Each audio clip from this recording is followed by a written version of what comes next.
Shake, now bounce, now pop, now drop, now twerk, now work. Now come on, y'all, let's do, let's do, let's do, let's do, let's do, let's do, let's do, let's do, let's do, let's do, let's do, let's do, let's do, let's do, let's do, let's do, let's do, let's do.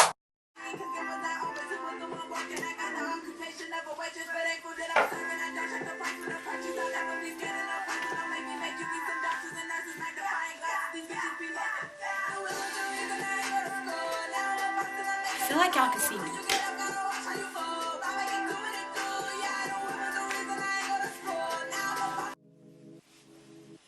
Hello everybody and welcome back to my channel. I know I've been gone for a while, like 3 months actually.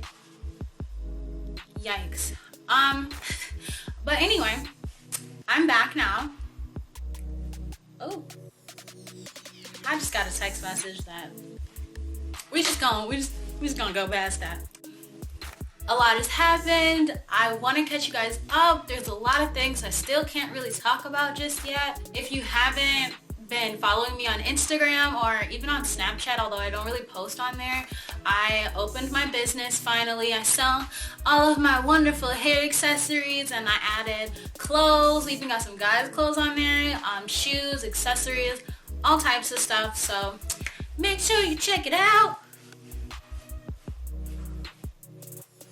Let's get into this video though. I'm gonna be looking down at my phone at my notes or whatever, just so you guys don't think I'm like spacing. This will be like a mini series inside of a bigger like series slash playlist on my channel that I already have called It's All a Part of Your 20s or something like that. And this one is going to be called Dating and Diagnosed, or Diagnosed and Dating. Diagnosed and Date. I don't know. We're gonna see what happens when it appears on the screen. So it's kind of a story time series for you guys where I tell you about how my mental health has been a part of my dating and what those experiences have been like for me. I'm not at all saying that these are the big experience of everyone with bipolar or depression or anxiety at all. Just kind of letting you guys into how I've dealt with things and how I've processed things and how I'm healing and getting over things. Without further ado, I was talking to this guy pretty much exclusively as soon as I decided I wanted to pursue him, because I kind of made the first moves. But I mean, that was because he was being respectful, but that's another story. Like when I met him, I knew I was going to be moving to California maybe a month and a half to almost 2 months after we had initially met. So all of this happened within like a month. He was a creative, tall, and he liked to cook, so he was like totally my type. My birthday was that weekend. And early in the week, I asked him like, hey, like if you're not busy this weekend, do you want to like hang out or whatever? And he was down. Anytime we got the chance, we were hanging out. He didn't live in the city, so he would drive to the city to see me all the time. Or if he was in the city like doing deliveries or something, then he would come by my place and, you know, hang out with me for a little while. So we saw each other as much as both of our schedules would permit. One red flag that I should have definitely paid attention to, but whatever, in the early stages actually, was that when we were finally alone at my house, like he had been over my house before this, because that weekend of our first date, I had like a little get together for my birthday and had people over playing cards, drinking and stuff. We were at my house and we were just, you know, kissing, whatever, just having a good time, supposed to be watching a movie, you know, on that Netflix and chill type shit, but whatever. There was like one moment where he either tried to like put his hand down my pants first and I was like, yeah. And then next he tried to like, he kept kissing like going downward, like he got to my stomach, kept going to, I'm not gonna lie, it was feeling good. It's feeling real. Whew. But I do not just bust it open for somebody I've just known. So I kind of told him like, no, I want to wait, you know, I'm just not about it, whatever. I told him like I moved slowly and just wasn't ready for all of that basically. And I could tell he was a little frustrated, but wasn't like, he was like, oh, fuck this, throwing tables, and like, all right, well, I'm leaving. Like, sorry, that was me thinking about what happened in the rest of the story. I know I keep touching my hair. I just really love it. This hair is super soft, and I haven't flat ironed it in days, so it probably looks a little wavy, but it is really soft. This is from my friend Kennedy. She has a hair company called AU Extensions, where your glitter is gold, cause period. And I just love this hair. It's her Vietnamese raw straight, and it's amazing. Like I said, I haven't straightened it in days. I never put oil on it. Dang, it's been like a week or two since I put heat on this, actually, like any heat. And it still feels really soft, very look at it. Y'all see that? I'm not even, back to the story.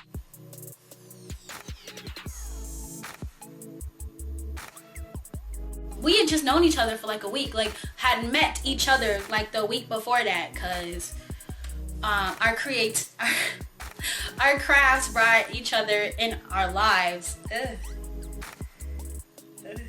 I don't know if that's the right way to say that sentence, but y'all understand what I mean. Like how do I say this? My craft and his craft kind of intersected and were used together. I'm just not trying to give that many details away, because if you know, you know. But like, yeah, we don't need a PR crisis on our hands right now. We're good. He did respect what I was asking him, and just like, he backed up. Like I think we stopped kissing after that. I don't know, but this is really just to kind of build the backstory for y'all, so y'all fully understand what went down. I wasn't gonna change my mind, and I didn't have to, because like I said, he was respectful. So eventually, a couple weeks went by. We were still seeing each other as much as possible, still having a great time. I really liked him. He seemed to really like me. And I thought about, like, okay, you know what? I'm gonna move. Maybe I'll just give in to his request, like, not saying that I didn't want him, because, like, obviously I wanted him, or else I wouldn't have been talking to him or kissing on him or inviting him out in public with me, because somebody does not real life want you if they don't invite you in public. Like, that's how you really know. But that's some tea y'all not ready for. In our previous conversations, though, I had kind of told him why I wasn't very physical, and I wasn't completely honest with him, though, because because we had just met each other, just started talking and stuff, so I didn't feel like I needed to tell this man my full story. Like, I don't like having to retell my story over and over and over, which is why I stopped dating for a while, because a lot of people don't stay around anyway, so why do I need to tell them my life story? The fuck? And you know what? I would say I kind of regret not telling him from the beginning, just kind of what my mind and thought process was behind my hesitations, but just stay tuned. During our last face-to-face conversation, absolutely last, like, I don't really need no other, I'm not even, yeah. I was a little bit more open with him and just kind of telling him, like, it's not as if I'm not, like, this is me talking to him. It's not as if I'm not sexually attracted to you. I just want to wait. At this point, I was about to leave for California in like 2 weeks. Not even, like, it was crunch time. I specifically told him, when you come out to see me in California, okay, then, like, what? Cause what? Yes, you came to visit me?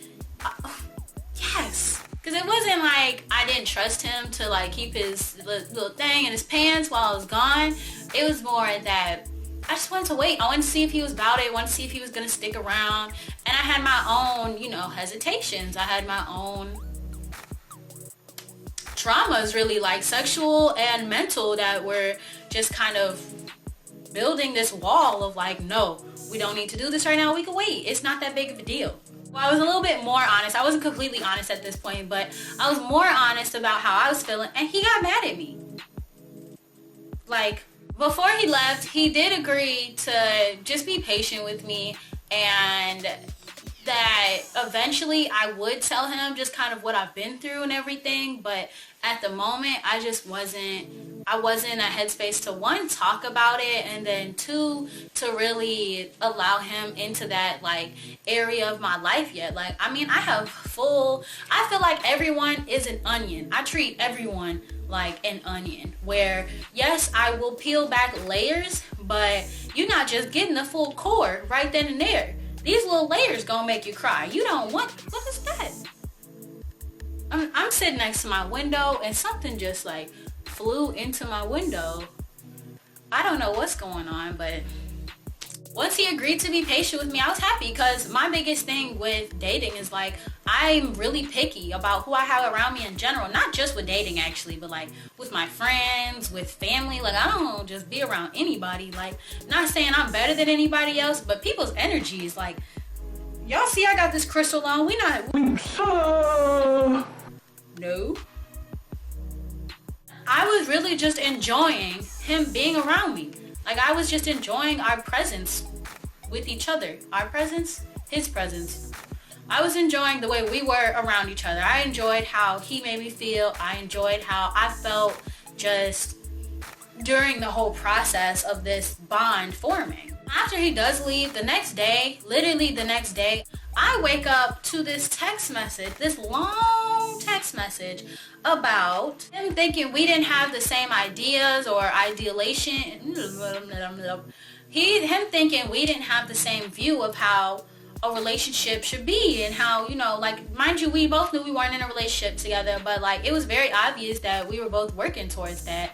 So like, we had talked about that actually. I remember that conversation, because he got upset with me for not wanting to, not automatically laying next to him every single time he came over. But again, red flag. I was just confused though, because literally 12 hours ago, we were just talking about you being patient with me, and like, you're saying, oh, well, y'all be patient, I'll be patient. But then the next day, you're like, fuck that. Wait. So I finally decided to go ahead and be completely open and honest with him about my sexual, mental, emotional, just trauma that had led me to the decision of wanting to wait for any sexual contact with him. I shared with him the completely unfiltered honesty about where my head was and what led me to this. And I knew he had a trip planned a couple days after this conversation had taken place. So I really wanted to kind of clear the air before the trip, you know, went on and everything. And he never responded. I say all of that to say, I know my anxiety was through the roof. But I'm glad I stuck with my gut feeling. I'm glad I did not give in. I'm glad I wasn't to wait. I'm glad I stayed true to who I am and what I wanted and my morals and where I was aligning.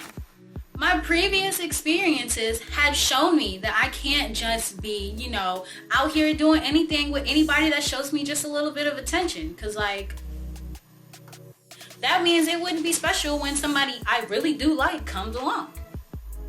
But to me, it's like, if somebody really wants to be there in the long term, then they should be fine with, you know, just being around me and getting to know me. Like I said, we had only known each other for a month. Real people that you need to keep around you, their energies are not going to switch up. Their energy is going to stay the same towards you, and, you know, they'll work through their frustration on their own. You better figure it out. That ain't got nothing to do with me. Why should I share my body just off bat? I shouldn't have to either, and I won't. Like I told y'all, I was not going to change my mind when he first made that advance. Like, it wasn't like he was the only one frustrated either. Like, yes, I wanted to have sex, but it's like, no, we just met. Chill out. There's so many people that you're going to meet and, like, talk to, and not everybody deserves your body. Soul ties are so real, and people do not realize that. forever is a really long time, and like the point of dating is to eventually find somebody that you want to marry. Like maybe not that person, but eventually, like you're dating to collect data. So I'm just collecting here, sir. You want to boop boop boop like a week into it. That's not me. Like, it's really not. That's just not how I roll. That's not how this kitty cat purr. I feel like doing sexual acts early on or having sexual contact early on could really take a lot of the fun out of a relationship pretty quickly, because then it's like all y'all doing is messing around all the time, when it's more fun to hold on to that like possibility in your head. Like, my imagination is amazing, okay? It's a handful of people that can tell you. That's about it though. I don't feel like I need to compromise my body just to keep somebody. That's not happening. The fact that he did not respond though really had me fucked up, in the sense that I knew I did the right thing. I knew that me keeping to myself was the right thing for me. I didn't understand why, once I gave him this very large chunk of my heart by telling him all of these traumatic events, and I went into full detail. Like, that paragraph was so long. When I tell you, you would be scrolling for days. Still reading my paragraph. I told him things from platonic friendships and how those had went wrong and how that had mentally messed me up, to people doing me wrong, to romantic relationships being, you know, out of whack, and to traumatic events that have happened. And like, there's no trigger warning here because I'm not gonna go into detail with y'all. There was a lot that I had shared with him that he just didn't respond to, and that took a toll on me. I had to think to myself, if I did share my body with him, I know I would not have gotten over this very quickly. I mean, we wouldn't have had this conversation at all. It wouldn't have been no, oh, I have to explain to you all of this because yada yada this, and yada. It would have been a whole different ordeal. If it had happened when we did stop talking, then it was gonna still be, you know, a very heavy weight on me. I was still gonna take a while to get over it, because we didn't share bodies, and because it was just an experience, like a mental experience, not a physical experience. I was not tripping over it, like, at all. Like, he sent me a text. That's what really gave me complete closure. He sent me a text message weeks later when I had he sent me a text weeks later when I finally released my hair accessories, like before I put the clothes on the website or anything. And he was like, oh, I'm so proud of you, blah blah blah. And I'm just sitting here like, bruh, like, what? And he started talking about, oh well, I didn't even look at the text, like, I'm sorry, I would have responded, I feel like a jerk, blah blah blah. Now you telling me you did not look at my last text message, that gave me all the closure I needed right there. I had no further feelings after I read that sentence. And the only feelings I really had before that was like, dang, you know, I really liked him. Like, I shared the deepest part of me. Like, I had not told, and still to this day have not told anybody a lot, like 80% of the stuff that I told him. My mom doesn't even know 80% of the stuff that, well, no, she probably knows. She don't know, like, I want to say like 45% of the stuff I told him. So for him to just not respond and then tell me he ain't even read the shit, what? That's so insensitive. Like, we're sitting here having this back and forth, and then you just all of a sudden like, you know what? Yeah, I'm just not gonna respond. Like, bruh. And you expected me to just be all hunky-dory and okay with that? No. So I got over the situation a lot faster than I've gotten over a lot of situations that I'm going to share with y'all in videos to come. It was, as far as my mental health goes throughout this situation and why I feel like this is important to talk about, I was really proud of myself for sticking with my gut and keeping myself to myself. Like, I was very proud to not go down that road and then like be devastated later on when, like, you know, because everybody stops talking eventually. I know now that it probably still would have ended down the road, even if we had, you know, went ahead and had sex or did anything sexual at all. My mental health came in because I was so anxious the entire time. Like, I felt like, like, how do you describe that in words? I just felt like, the whole time though. Like I said, he was a good guy. It wasn't that he was a horrible person or anything. He just was obviously not the one for me, and I was not the one for him.